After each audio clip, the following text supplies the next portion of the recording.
A Igreja Aliança em Graça apresenta o verdadeiro Evangelho, a graça de Deus. Com você, o pastor Tiago. Inscreva-se neste canal.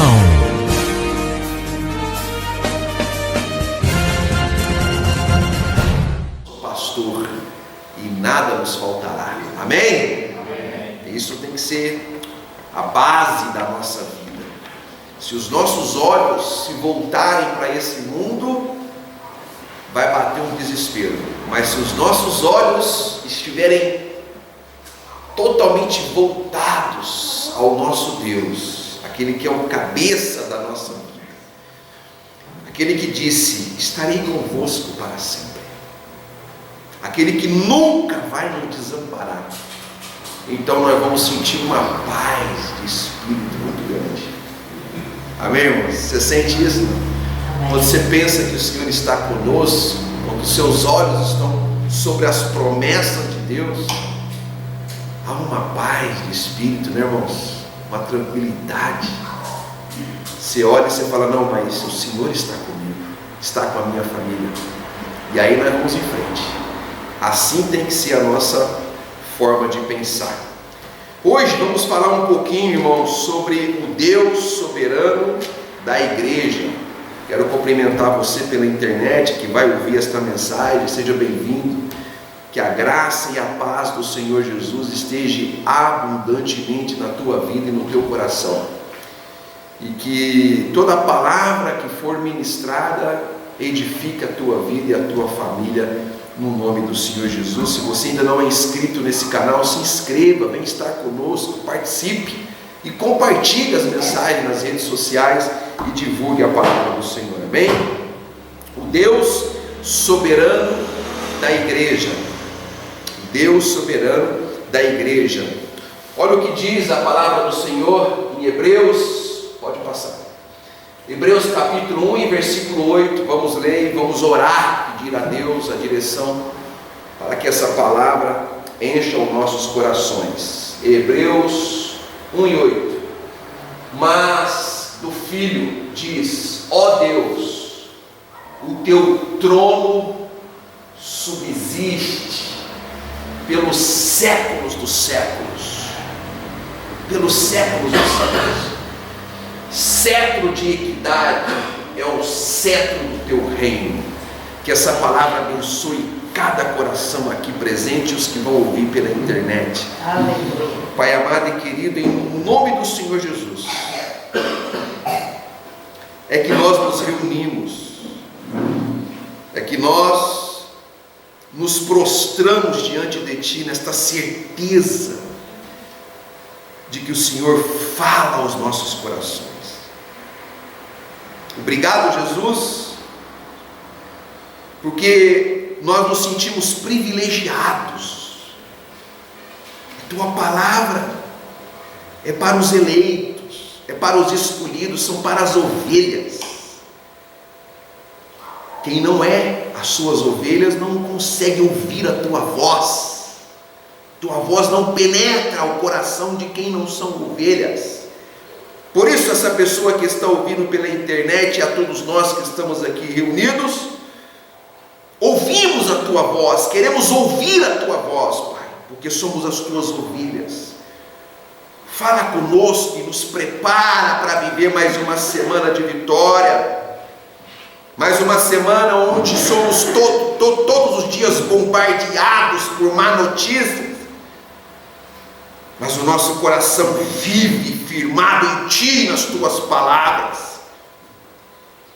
Ó Deus, que eu diminua e desapareça, porque sou apenas barro nas Tuas mãos, mas que o Senhor cresça e seja ouvido e visto pelas Tuas ovelhas. Aquietamo-nos e fala-nos em nome do Senhor Jesus, hoje e sempre. Amém. E graças a Deus. Santos e preciosos do Senhor. Amém. Mais que vencedores. Amém. Eleito de Deus. Amém. Amém. Hebreus capítulo 1 e versículo 8. Vamos falar hoje sobre o Deus soberano da igreja.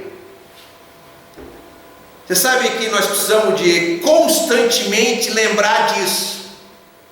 A quem nós servimos e a quem nós pertencemos. O mundo está aí diante dos nossos olhos, se deteriorando dia a dia. Mas a igreja do Senhor na terra tem um Deus que é soberano. E diz aqui a palavra do Senhor que o trono dele subsiste pelos séculos dos séculos.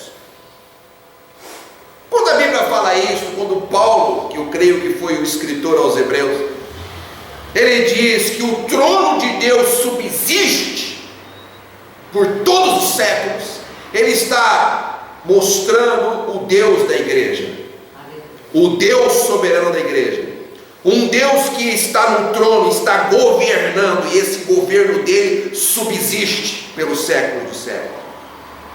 Não pense você que o Deus da igreja, ele perde o controle de alguma situação em algum momento. Isso é inadmissível imaginar. Que o Deus da igreja é pego de surpresa com alguma situação. Não, irmãos. Todas as situações, macro ou micro, está debaixo do controle do Deus da igreja. Porque ele está no trono e o trono dele subsiste, o governo dele. Trono significa governo. Sabia disso? O governo de Deus subsiste pelos séculos dos séculos e nada foge do controle dele. É muito importante você pensar dessa forma para que o teu coração tenha paz, alegria e equilíbrio nessa terra.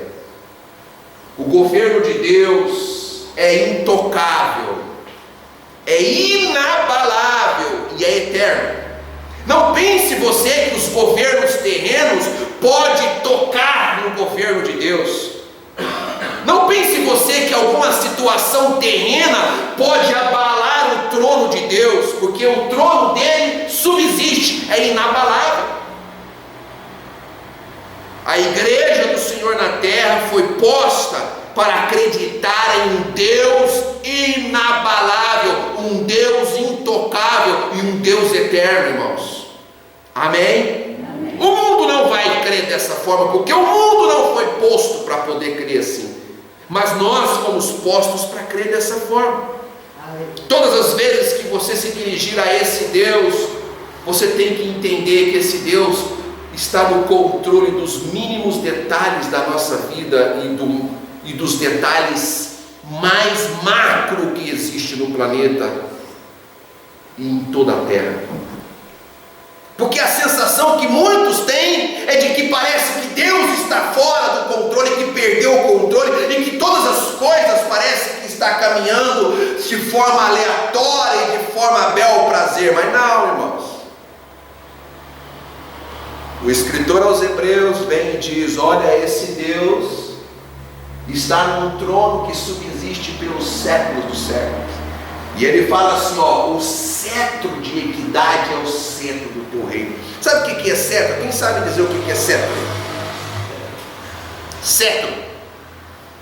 Cetro é uma ferramenta que a monarquia usava, um bastão que a monarquia usava nos tempos antigos, que expressava autoridade. Somente o monarca, o soberano, o rei soberano, poderia utilizar aquele bastão. E aquele bastão, aquela ferramenta, lhe conferia uma autoridade sobre o seu reino, para julgar e para decidir. Assim é o nosso Deus. Aqui o escritor diz que o cetro dele é de equidade. O que é equidade? Julgamento justo. Irmãos, Deus está sobre o governo de tudo. Ele está num trono que subsiste e o julgamento de Deus é justo. Ele está no controle absoluto de tudo.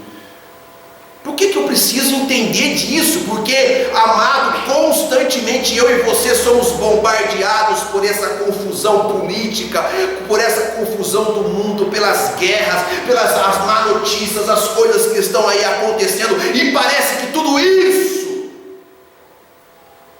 traz um certo desespero, parece que Deus não está alheio a essa situação. Mas não. Ele continua no trono e o julgamento dele é justo, é fiel e é intocável o seu governo.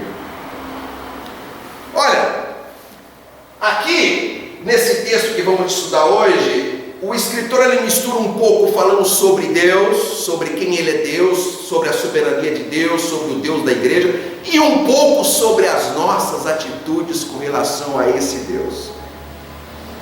E agora no versículo 9, olha o que ele diz assim, ó, ele fala assim: amaste a justiça e odiaste a iniquidade.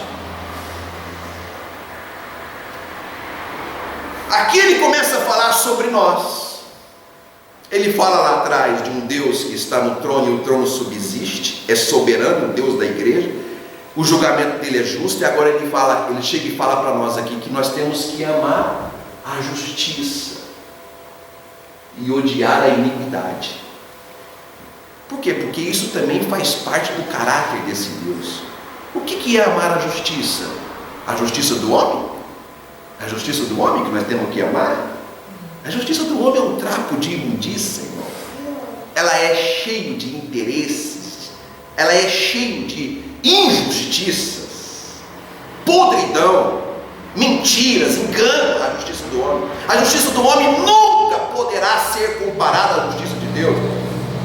Por isso que a equidade do Senhor é o julgamento justo e correto, a justiça de Deus. E onde que nós vamos amar a justiça de Deus? Na palavra dele, irmãos. Como que é amar a justiça de Deus? Amar o que Deus diz na sua palavra, amar o que Cristo fez na cruz do Calvário por nós, irmãos. Quando nós amamos a justiça de Deus na nossa vida, a graça de Deus, sabe, quando você entende que você está guardado, garantido, selado, predestinado, salvo para todo sempre, você ama a justiça de Deus.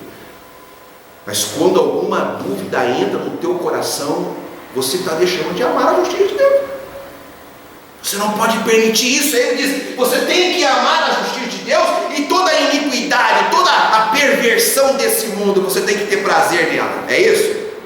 Não, você tem que odiar ela. O que é odiar a iniquidade? É odiar as pessoas? É isso, irmãos?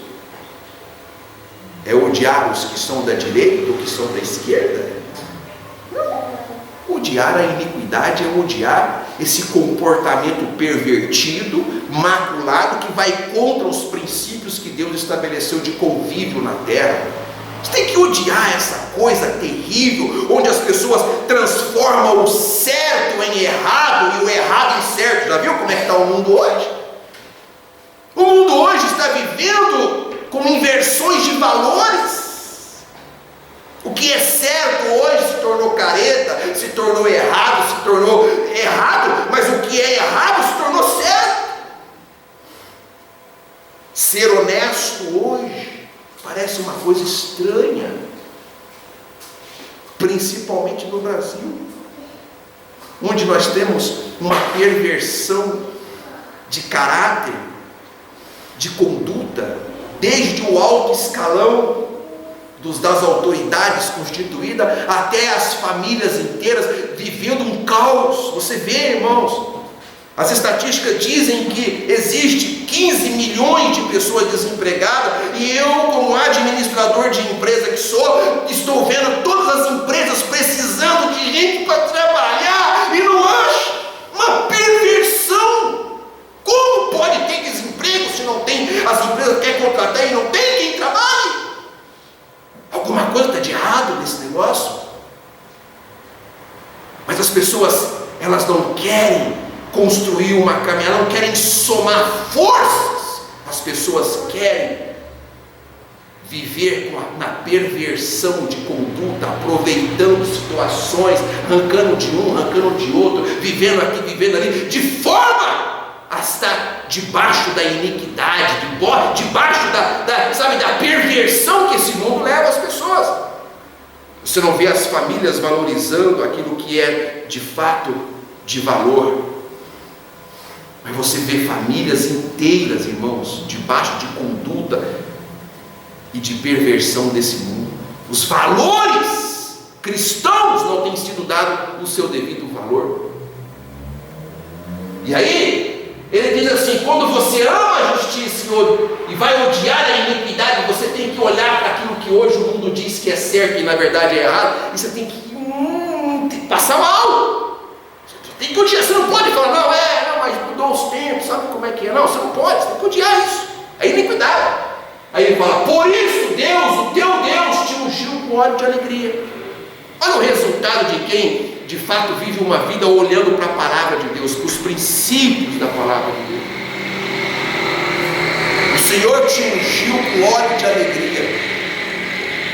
Não é a unção da religião, irmão, não é aquela unção, sabe, da campanha da prosperidade, das coisas que os falsos profetas criam para atrair as pessoas, da liturgia, dos dogmas. Não, é a unção do Espírito Santo em seu coração, aquela alegria gostosa, mesmo em meio aos problemas. Por quê? Porque você sabe que esse Deus é um Deus que está no trono, subsiste para todo sempre, e que você ama a justiça dele, a palavra dele, os princípios dele, e você odeia todo esse comportamento de iniquidade que está nesse mundo. Por esses tempos atrás, um pastor famoso no Brasil chegou a público nas redes sociais, ele tem milhares de seguidores, ele disse que a palavra de Deus deveria ser atualizada, porque os tempos mudaram, são modernos, e agora não dá mais. Precisamos acolher os casais homossexuais dentro da nossa igreja e aceitá-los, porque sabe como que é, o que importa é o amor. E você vê que essa é uma conduta que já proliferou, já está enraizando em vários segmentos da sociedade, inclusive no meio gospel cristão, está aí. E hoje você falar em público para as pessoas e dizer assim: escuta, homem é homem, mulher é mulher, ficou errado. Você não pode fazer mais isso. Inclusive, corre-se o risco até das redes sociais bloquear o seu canal, porque você está dizendo que homem é homem, mulher é mulher. A perversão chegou de tal forma, mas de tal forma. E aí o que você quer? Como é que uma pessoa vai viver debaixo do óleo de alegria, da unção de alegria de Deus, do Espírito Santo, viver uma vida em paz, se ela está de igual e de acordo com a iniquidade? Ela não consegue odiar a iniquidade. Ela quer agradar gregos e troianos, como diz o português popular, quer agradar Deus e o mundo, quer dar um jeitinho para que a palavra de Deus se molde ao comportamento de iniquidade da sociedade, da perversão. Como é que as pessoas vivem? Como é que vai ser alegre? Que alegria é essa? Essa alegria que eles vão ter lá é a alegria da carne, dos prazeres da carne. Mas a alegria verdadeira é essa que vem de uma atitude de amar a justiça de Deus, de amar a Deus, o soberano da igreja, de falar: não, tudo vai mudar aqui na terra, mas a palavra de Deus vai permanecer, e eu estou na palavra de Deus. Essa atitude de amar a justiça e odiar a iniquidade, ela hoje está sendo questionada entre os cristãos.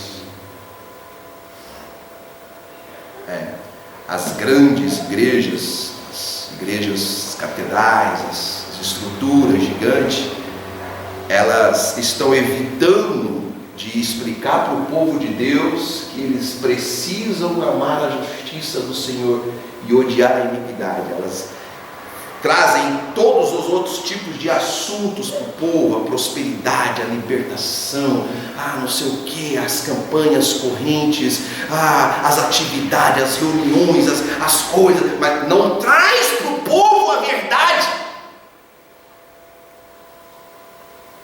Nós somos de Deus, santos, separado, um povo zeloso de boas obras, irmãos. Somos luz do mundo, sal da terra. Nós não temos que sair julgando ninguém, mas nós temos que odiar a iniquidade e amar a justiça de Deus, irmãos.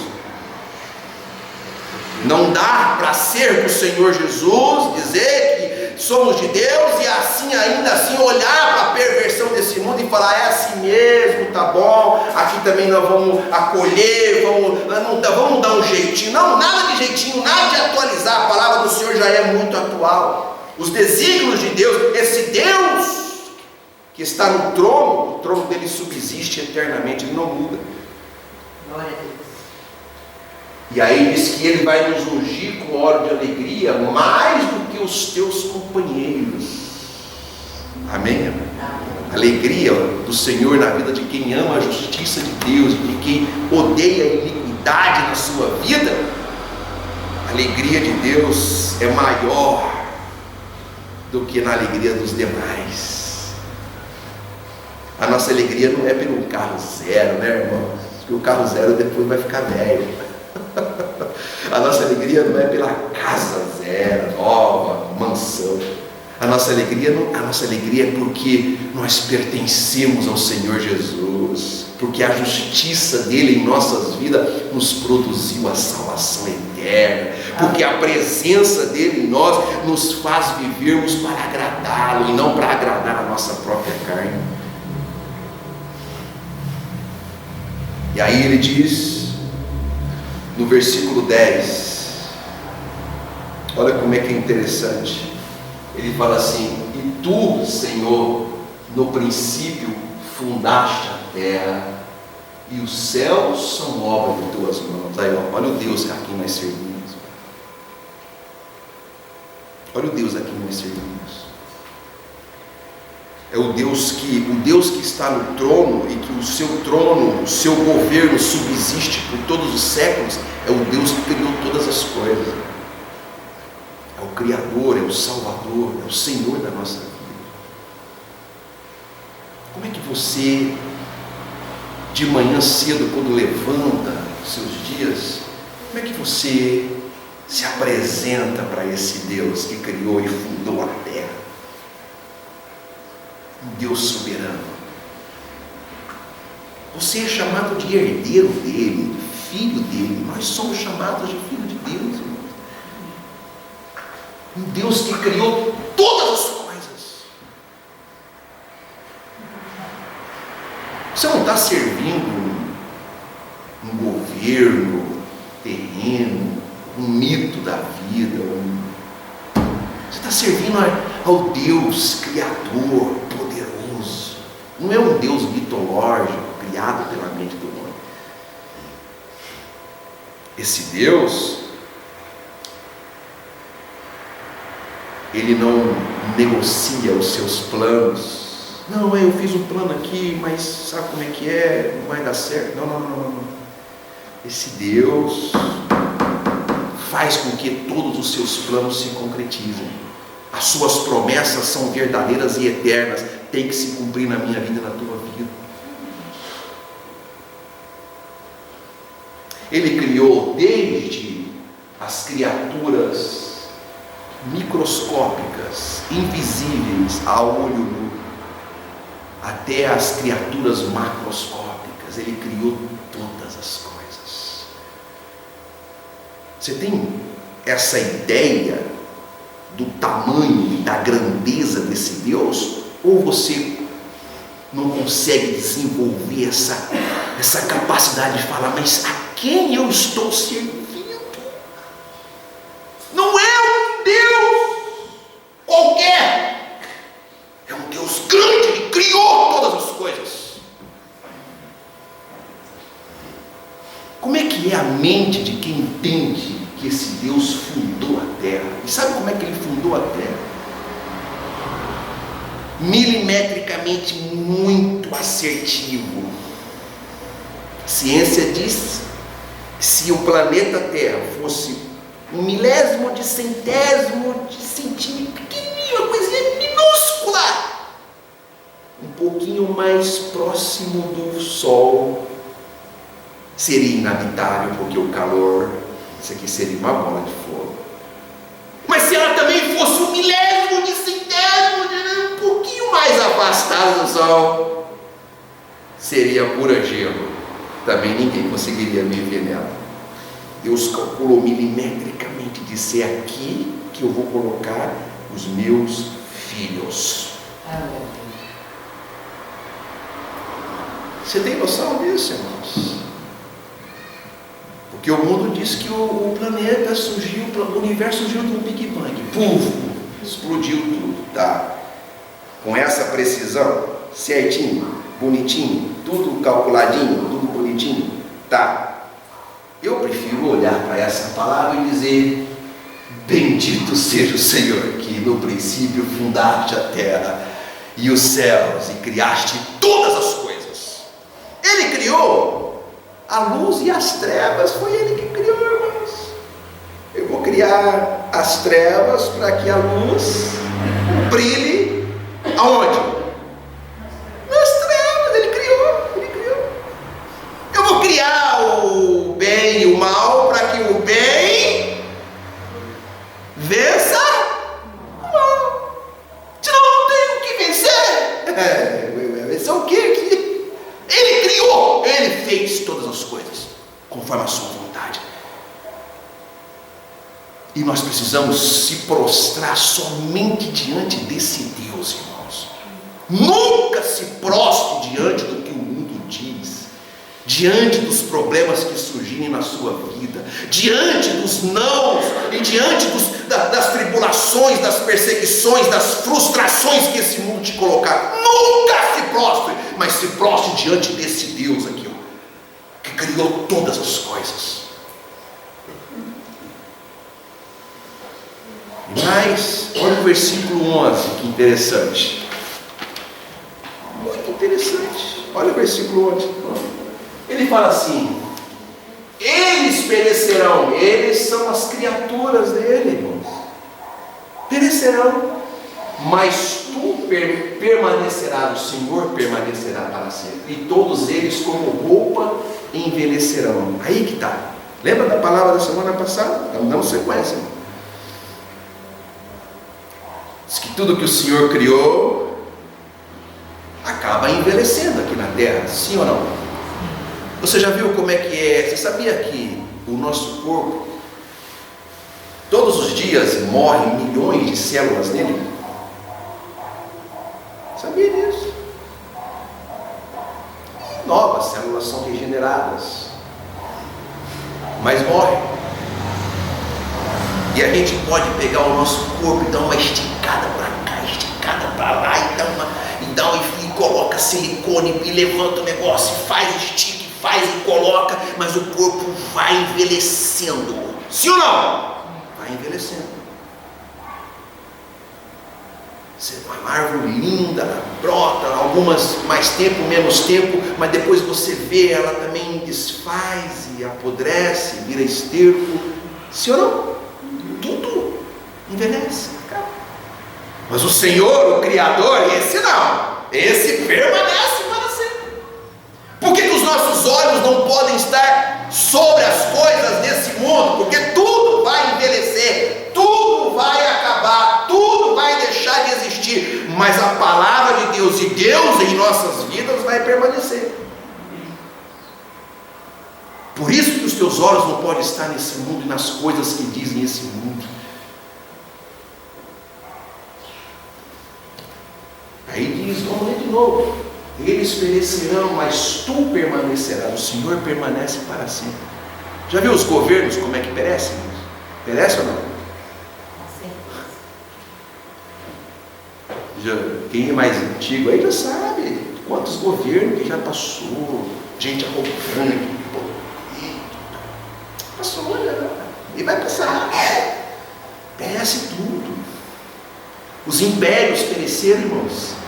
Você pega o Império Romano, os caras conquistaram o Oriente e o Ocidente, tinham Império Romano foi um dos maiores impérios da história da humanidade, poderosíssimo. Caiu. Pega o muro de Berlim, irmãos, uma magnitude gigantesca que os caras construíram. Pereceu. Um dia construíram o Titanic, gigantesco, bacana, muito forte, muito bem engenhado. E o engenheiro diz: olha, que nem deu, derruba esse negócio aqui, acabou isso aqui. Afundou tudo, quebrou tudo, acabou tudo. E o Senhor Deus, onde é que Ele está? Pereceu? Permanece para sempre em nossas vidas. Então, quando você vê algo diante dos seus olhos perecendo, você tem que olhar e dizer: isso vai perecer, mas o Senhor permanece para sempre. Ele é a rocha da minha vida. Essa a ideia e a sensação gloriosa que você tem que ter. Você não pode se deixar levar por aquilo que está perecendo, por aquilo que está envelhecendo. Você tem que se deixar levar por aquilo que permanece. O que permanece é o Deus do trono que subsiste pelo século dos séculos. No versículo 12, ele diz assim, ó: e como um manto os enrolarás e serão mudados. Mas tu és o mesmo e os teus anos não acabarão. Presta atenção nisso aqui. Aqui ele está dizendo que tudo aqui muda. É como um manto que você vai enrolando e aquilo vai... muda, e muda mesmo, irmãos. O ser humano muda, envelhece e acaba. As riquezas mudam de mãos. Sabia disso? Você sabia que as riquezas mudam de mão de tempo em tempo? Sai daqui, vem para cá, daqui. Muda, acaba. O rico de bens materiais vai embora igual o pobre, sem levar nada, irmão. Sabe, tudo muda, tudo acaba, tudo desfaz. Já viu? Até os animais, irmão. Você tem lá o seu cachorrinho, gosta tanto do cachorrinho, né, irmão? O cachorrinho faz parte da família, mas daqui a pouquinho ele também perece, vai embora. Aí fica aquela saudade do cachorrinho, tem que arrumar outro. Perece, envelhece, acaba, muda, tudo muda. Mas o Senhor Deus, esse não muda. Se você construir a sua vida naquilo que muda, você está perdido. Constrói a sua vida naquilo que é mutável, que muda. Você está perdido, porque você vai ser como esse manto enrolado, assim, ó, o rolo, e você vai mudar, e tudo vai. Mas se você construir a sua vida, a sua fé, a sua convicção, o seu coração, a sua mente, nesse que é o mesmo, que não muda. O Senhor Deus disse a Israel: eu, o Senhor Deus, não mudo. Não mudo. Sabe como é que é construir a vida sobre o Deus que não muda? É sobre a palavra dele. Se ele disse que os nossos dias estão contados, quem é que vai falar diferente do que Deus disse? Você vai aceitar qualquer conversa fiada fora da tua vida? Não, fala, peraí. A minha vida está nas mãos do Senhor Deus, e os meus dias estão contados. Ele não muda. Agora eu quero mostrar para os irmãos, para nós poder finalizar, a promessa de Deus para nós, igreja. Esse Deus que é soberano, que subsiste. Qual é a tua esperança de vida, irmãos? O que você espera para o teu futuro? Vamos lá, quero a participação dos irmãos aí. Pode falar com máscara mesmo. Qual é a sua expectativa de vida, irmãos? Futura. Fala aí. Viver em paz. Viver em paz. Futuro, irmãos. Como é que você olha para isso tudo aqui? Qual é a expectativa que você tem? Futuro. Eu vivo feliz com Deus. Feliz com Deus. Mas e a guerra, irmão, lá no Afeganistão? Como é que fica lá? E o problema, irmão, e o vírus, e a cepa? Como é que tá esse negócio? Como é que fica isso aí? Fica pra lá, né? Agora. Ah, fica pra lá. Mas tem Deus. Porque olha aqui a promessa que o Senhor tem para nós. E eu recorro constantemente a essa promessa. Apocalipse, capítulo 21, versículo 1 ao 7. E vi um novo céu e uma nova terra. Está vendo aqui, irmãos? Um novo céu e uma nova terra. Olha a expectativa de vida que você tem que ter. Aí ele diz: porque já o primeiro céu e a primeira terra, o quê? Envelheceu, pereceu, acabou, desapareceu, já era. Passado. E o mar já não existe. Isso aqui foi a visão que Deus deu ao apóstolo João. Ele diz no versículo de baixo, versículo 2: e eu, João, vi a santa cidade, a nova Jerusalém.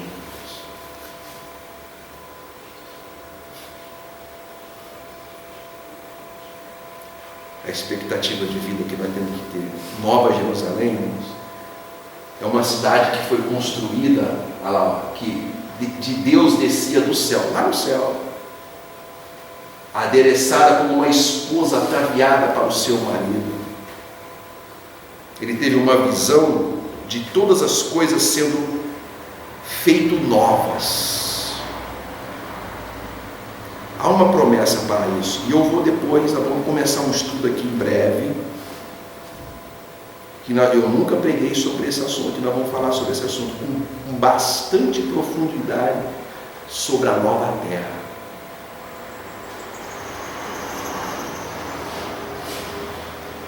Existe um período intermediário entre essa terra que vai passar e a nova terra.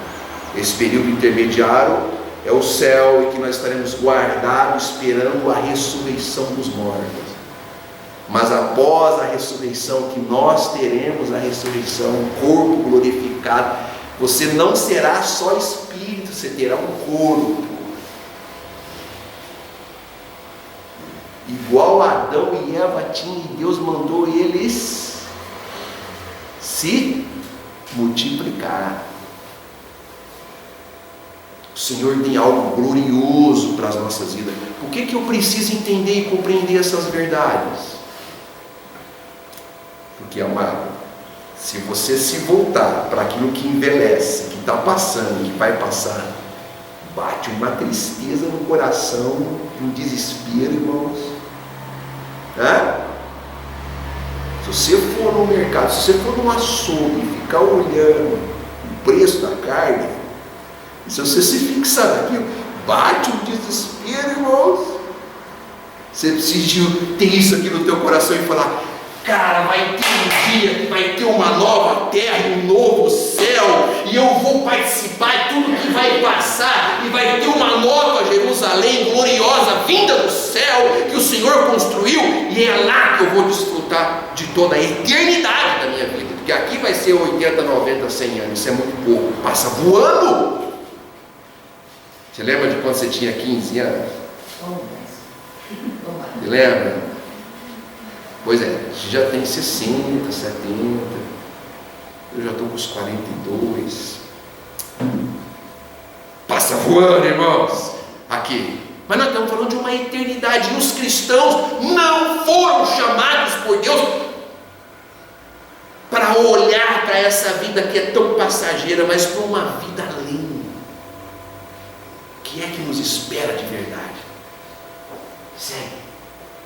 Aí ele dizia: eu ouvi uma grande voz do céu que dizia: eis aqui o tabernáculo de Deus com os homens, pois com eles habitará e eles serão seu povo, e o mesmo Deus estará com eles e será o seu Deus. Aqui, essa coisa de estar conosco é no tete a tete, irmãos. É como a Bíblia diz que Deus estava com Adão antes do pecado entrar no mundo. Não haverá mais templo religioso na nova terra, irmãos. Não haverá. O que haverá de fato será o próprio Deus constantemente comigo e com você, prazerosamente vivendo uma eternidade de um novo corpo, de uma nova vida. E olha o versículo de baixo. E Deus limpará de seus olhos toda a lágrima. Significa que durante o tempo da terra, que ainda vai passar, que ainda vai está envelhecendo, aqui é lágrima, né, irmãos? Você chora às vezes por uma dor, por uma perda, sim ou não? Sim. Seu coração dói por uma situação, por outra. Um dia você está de bom humor, outro dia você... Porque há esse sofrimento na carne.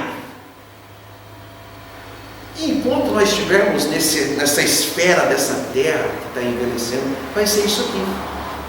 Mas vai chegar um dia e você tem que nutrir essa esperança de que os seus olhos serão todos transformados e tirado dele toda a lágrima, e não haverá mais o quê? Morte. Não haverá mais morte. Na nova terra, irmãos, no novo céu. E nem pranto, nem clamor, nem dor.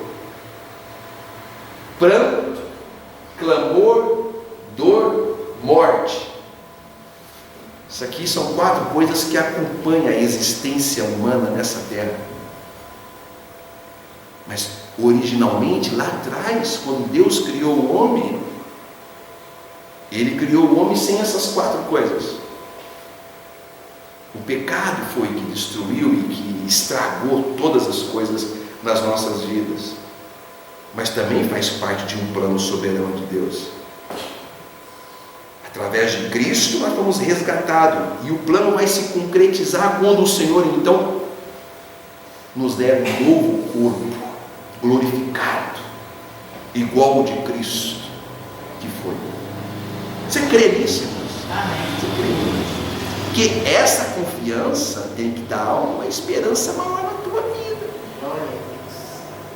Porque quando você vê o seu carro envelhecendo, quando você vê a sua casa precisando fazer uma reforma envelhecendo, você não vai ser tomado por um desespero. Você fala, olha, isso aqui é assim mesmo, isso aqui envelhece mesmo. Quando você vê o seu couro se deteriorando, e quando você olhar para os seus 15 aninhos das fotos lá, e você fala, nossa, como eu era galã, agora o negócio está de mesa. Mas você não pode se frustrar, porque a vida é assim, esses altos e baixos aqui. Mas um dia o Senhor disse que vai remover isso tudo, e diz que porque já as primeiras coisas são passadas. Sabe como é que Deus chama esses milhares de anos na terra? As primeiras coisas passaram, as primeiras coisinhas passaram, e vai passar, irmãos. E o que estava sentado sobre o trono disse, lá, quem que é o que está sobre o trono? Aquele trono que subsiste. É o Criador, é o Salvador, é o Senhor Deus, é o Senhor Jesus. Eis que faço todas as coisas. Todas as coisas é o que, irmãos? Todas. Irmão, nós vamos viver uma nova terra. Não vai ter poluição, não vai ter dor, porque o nosso corpo não vai ficar doente. Nós vamos ficar saradão para toda a vida. Vamos viver em família. Vamos estudar isso aqui, meus irmãos. Em família na nova terra. Nós vamos plantar, vamos colher. Não vai ter menopausa, andropausa. Não vai ter, irmãos. Não vai ter diabetes, não vai ter colesterol. Não vai ter câncer, não vai ter câncer de próstata, não vai ter nada disso, irmãos. Nova terra. Essa tem que ser a nossa maior esperança.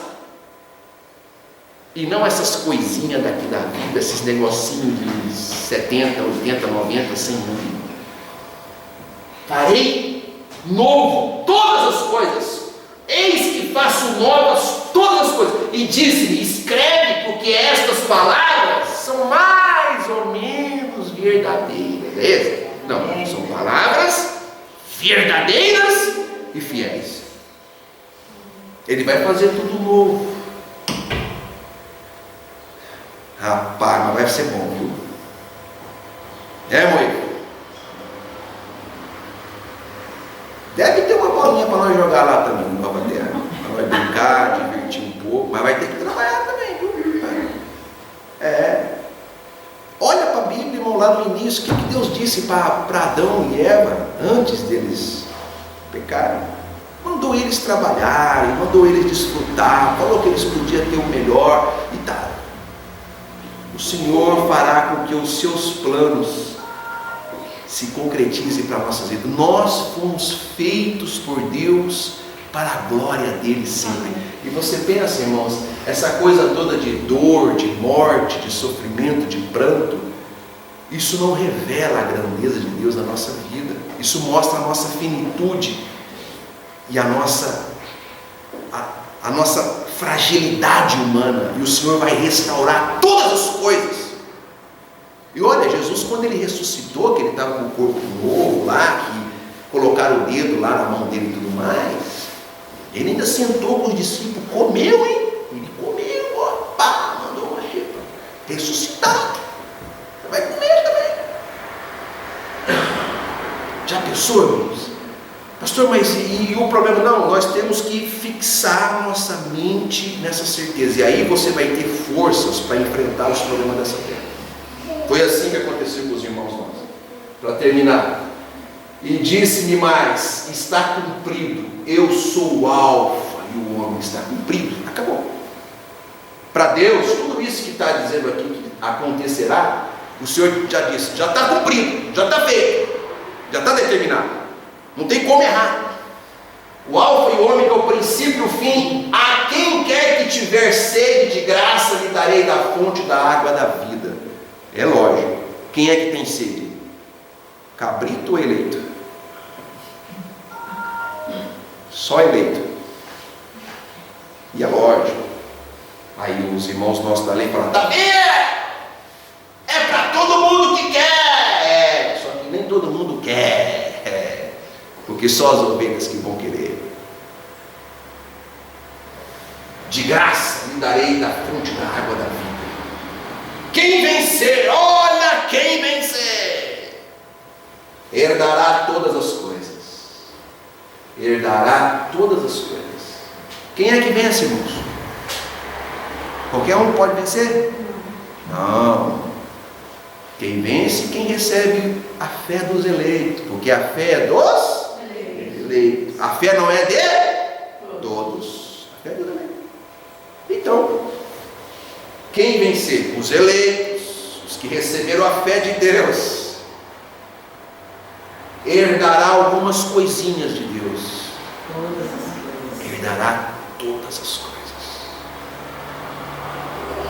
Todas as coisas.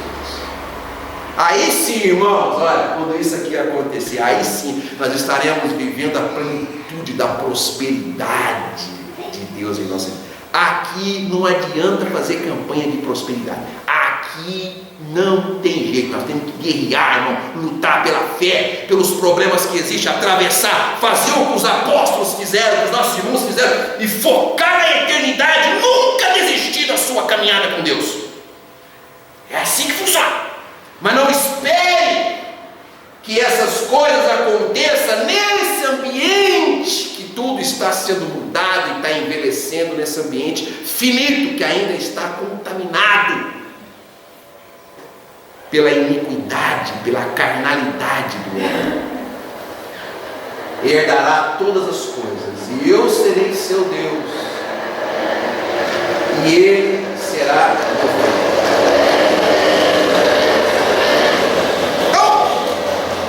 É muito importante que eu e você mentalize esta convicção, irmãos, porque nos momentos mais difíceis da minha vida, o que o Senhor trouxe ao meu coração foi essa expectativa de vida eterna.